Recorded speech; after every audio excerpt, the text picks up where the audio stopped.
pela direita, quem é? Quem é o limite de f de x com x tendendo a zero pela direita? É quanto? É o limite de x mais 1 com x tendendo a zero pela direita, que é quanto? 2. 2? Não, errei. É quanto? 1. Que 2? 1. E quem é o limite de f de x com x tendendo a zero pela esquerda? Quanto é? Menos 1. Daí, qual é a conclusão? Não existe o limite de quem? De f de x com x tendendo a zero. Ou seja, a função não é contínua no zero. Olha a quebra do gráfico que você pediu para ver, ó. O gráfico tem uma quebra no zero. É fundamental no teorema de existência e unicidade que a função seja contínua no intervalo fechado, AB. Tem que ser contínua no intervalo fechado. No intervalo fechado. Tá? Não adianta nem ser contínua no intervalo aberto. Se é contínua no intervalo aberto, eu não posso concluir nada sobre a existência essa existência aqui, tá? Ou essa daqui, se ela for contínua no intervalo, só no intervalo aberto. Se ela for contínua só no intervalo aberto, não há como concluir nada a respeito da existência dessa raiz, no caso, ou nesse caso, do x entre a e b, tal que f de x é c. Você não tem como concluir.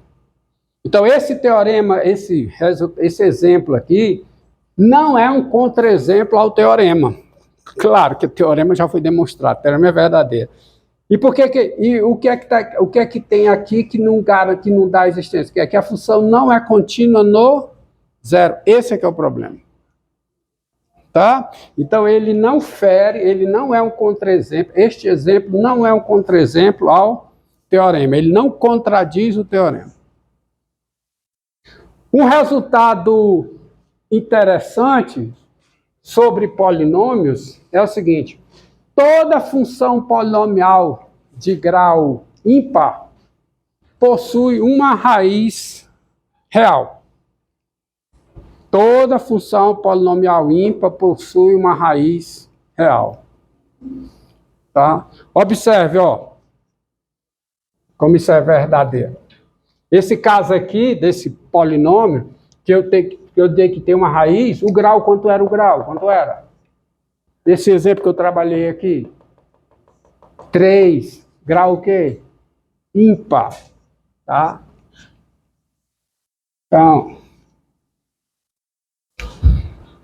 Então observe, ó. Sejam N natural ímpar AN A1 A0 pertencente aos reais com AN positivo e F a função polinomial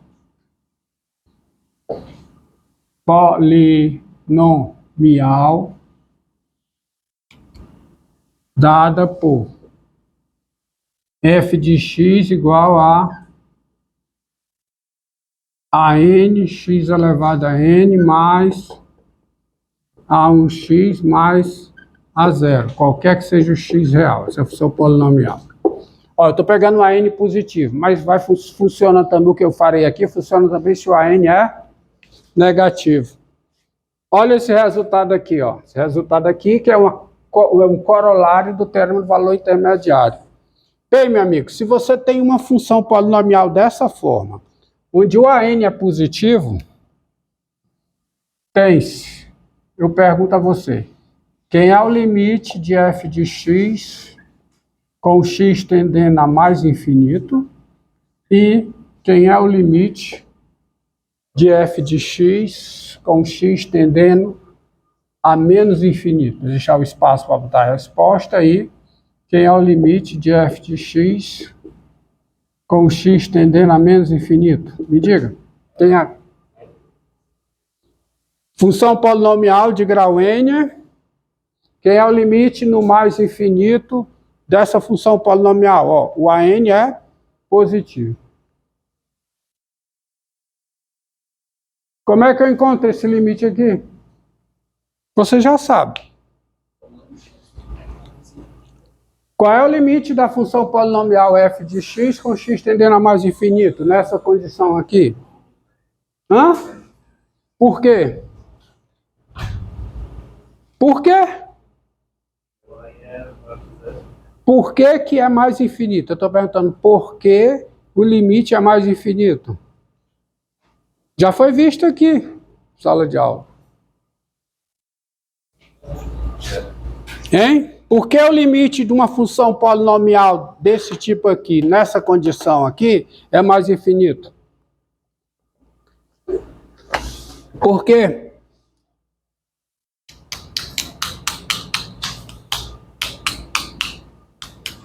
Isso já foi visto, limite no infinito. Quem é o limite? Quem dá, pergunta, quem dá o limite de uma função polinomial no infinito? Quem é que dá isso? É o limite de quem? É o limite desse termo aqui. Esse termo comanda, ele dita como é o limite da função polinomial toda no mais infinito. E eu te pergunto, quem é o limite de ANXN com x tendendo a mais infinito, nesse caso aqui? Quem é esse limite? Hã? Mais infinito. E quem é o limite de f de x com x tendendo a menos infinito?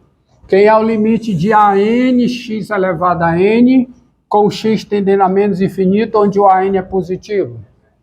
Menos infinito. Se esse limite é mais infinito e esse limite é menos infinito, a conclusão, logo, existe um A negativo, tal que f de A é negativo, e existe um B positivo, tal que f de B é positivo. Por quê? Porque como esse limite é mais infinito, a função é positiva em algum número positivo. Como esse limite é menos infinito, a função é negativa em algum número negativo. Aí acabou. Porque se eu tenho um A negativo, tal que f de A é menor do que zero, e um B positivo, tal que f de B é menor do que zero, qual é a conclusão que eu tenho pelo teorema do valor intermediário, que está aqui, ó. Qual é a conclusão? Existe o quê? Existe uma raiz aonde? Entre A e B. Então a conclusão é essa daqui. A conclusão é que daí, conclusão, qual é? Daí existe o quê? Um x no intervalo aberto AB, tal que o quê? F de x é igual a zero. Então, todo polinômio de grau ímpar tem uma raiz real, tem pelo menos uma raiz real. Essa demonstração eu fiz com a n positivo, mas se eu mudar a n negativo, então o que é que acontece aqui? O que é que muda? Aqui é menos infinito, enquanto aqui é mais infinito. Então você tem menos infinito, desculpe, menos infinito e aqui mais infinito. Se esse limite é menos infinito, se esse limite aqui é menos infinito, tá?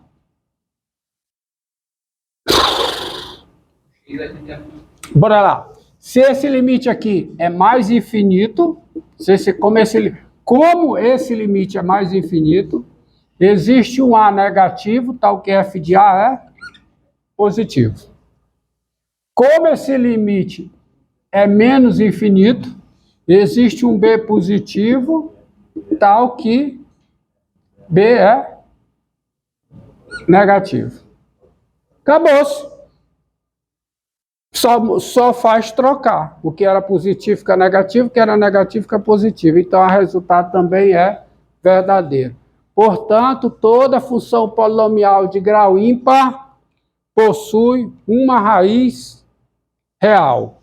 Quando eu digo que possui uma, eu não estou dizendo que possui somente uma. Estou dizendo que possui uma. Pode ter uma, duas, três. Bem, se ele tem grau n, no máximo ele possui n raízes reais, tá certo? Isso não é verdade para um polinômio de grau par. Esse polinômio aqui, ó, f de x igual a x4 mais x2 mais 1. Tem raiz? Tem raiz esse polinômio? Hã? Raiz real. Raiz real tem? O nosso universo numérico de conjunto numérico é o conjunto dos números reais. Ele fere esse resultado aqui? Não, porque o grau é par. Tá? A existência de raiz é verdadeira para todo polinômio de grau ímpar. E esse teorema, o teorema do valor médio, te diz o seguinte: se você pega uma função contínua cujo domínio é um intervalo, por exemplo, a imagem dessa função é um intervalo também. Teorema mais preciso, proposição, que é um corolário, tá?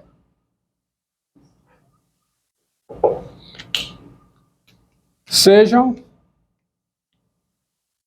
I contida em R um intervalo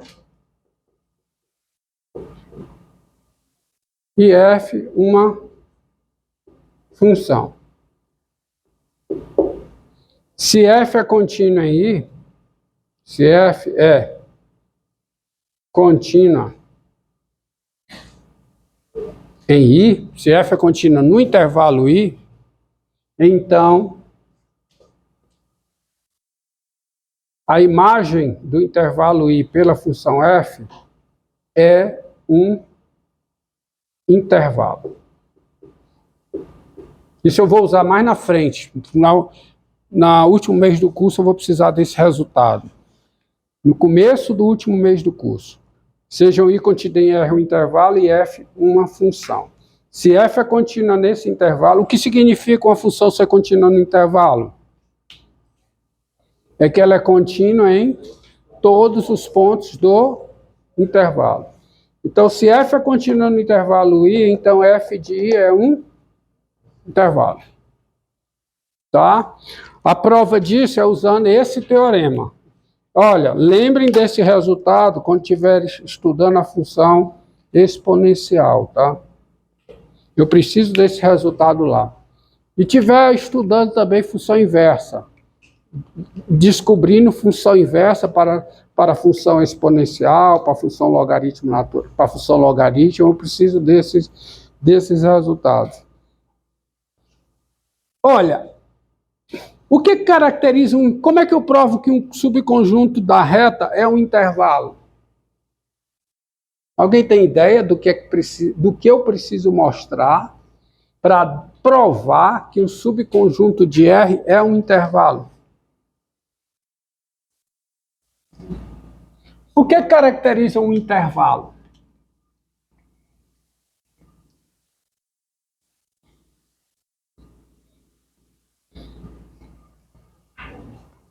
R asterisco é um intervalo, é?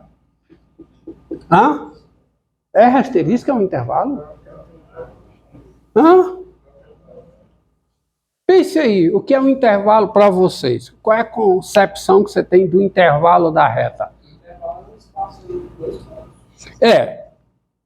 E, portanto, um intervalo, ele não pode ter, vamos dizer assim, buracos. Correto?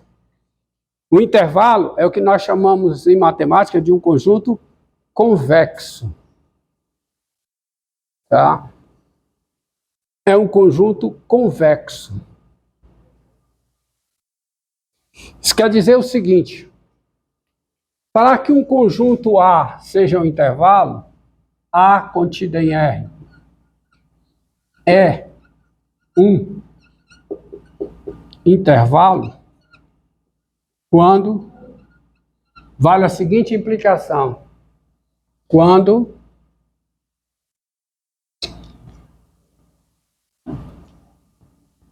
A e B pertencentes a A com A menor do que B, isso implica que o intervalo fechado AB está contido em A.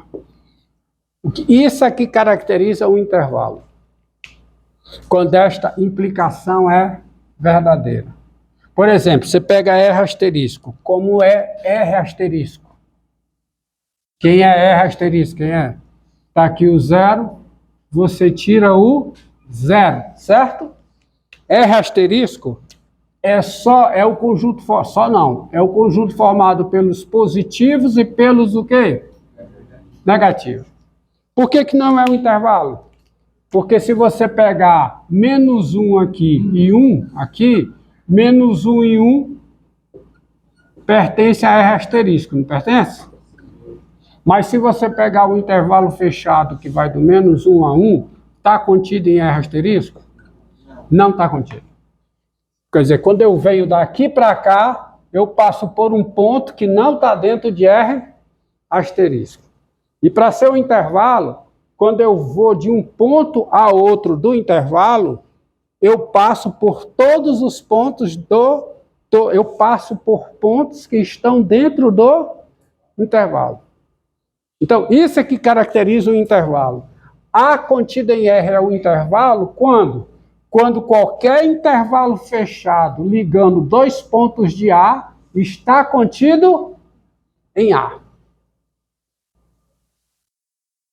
Eu não quero falar em convexidade agora, tá? Mas fico só nisso aqui. Um subconjunto de R é um intervalo quando qualquer intervalo fechado ligando dois pontos desse conjunto está contido no conjunto. Se isso acontece, o seu conjunto não terá buracos. Tá bom? O buraco ocorre, ó. Olha o que tem buraco. É asterisco, tem buraco. Então, para ser um intervalo, é preciso que essa implicação seja verdadeira. Se A e B pertencem a A e A é menor que B, então esse intervalo precisa estar contido em A. Entendeu? Isso é que caracteriza um intervalo. Então, a demonstração, para parar de falar do teorema do valor intermediário, vamos dar essa demonstração aí, ó. Eu quero mostrar o quê, hein? Eu quero mostrar o quê? Eu quero mostrar que se I é um intervalo, F de I também é um intervalo. Como é que eu mostro? Eu tenho que mostrar que vale essa implicação. Se A e B pertencem a quem? A F de I, então o intervalo está contido em F de I. Se A e B pertencem a F de I com A menor do que B, esse intervalo está contido. Eu tenho que mostrar que essa implicação é verdadeira. Porque se essa implicação for verdadeira, o F de I não tem buracos. Tá? Mas eu vou mudar a pouca redação aqui, vocês não fiquem com raiva de mim não, mas é o seguinte, ó. Há duas possibilidades, ó. Tá? Se F de I é unitário, quando é que F de I é unitário? Quando a função é constante em I. Se F de I é um conjunto unitário C, se F de I é um conjunto unitário C, então F de I é o intervalo CC.